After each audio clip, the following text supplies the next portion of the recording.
সবচেয়ে বড় কবিরা গুনাহ কোনটা তোমরা জানো নাকি? সাহাবারা বললেন, আপনি সব চাইতে ভালো জানেন ইয়া রাসূলুল্লাহ, আপনি বলেন। বিশ্বনবী বলেন, সব চাইতে বড় কবিরা গুনাহ আল্লাহর সাথে শিরক করা। হেলান দিয়ে। 2 নম্বরে উকুকুল ওয়ালিদাইন, মাতা পিতার অবাধ্য হওয়া। 3 নম্বরটা যখন বলবেন হেলান থেকে উঠলেন, এবার সিরিয়াস। 3টা কবিরা গুনাহ তোমাদের বলবো না, বলেন। 2টা বলছে হেলান দিয়ে, একটা হচ্ছে আল্লাহর সাথে শিরক করা, 2 নম্বর হচ্ছে মাতা পিতার অবাধ্য হওয়া। 3 নম্বরটা যখন বলবেন, ওয়াকানা মুত্তাকিয়ান, তিনি হেলান দেওয়া ছিলেন, ফাজালাসা, সিরিয়াস হয়ে বসলেন।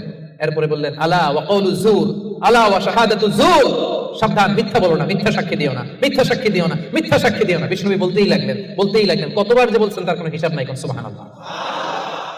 সিরিয়াস, খুবই সিরিয়াস। কারণ মিথ্যা সাক্ষী সমাজে বাতিলকে প্রতিষ্ঠিত করে, জালিমকে প্রতিষ্ঠিত করে।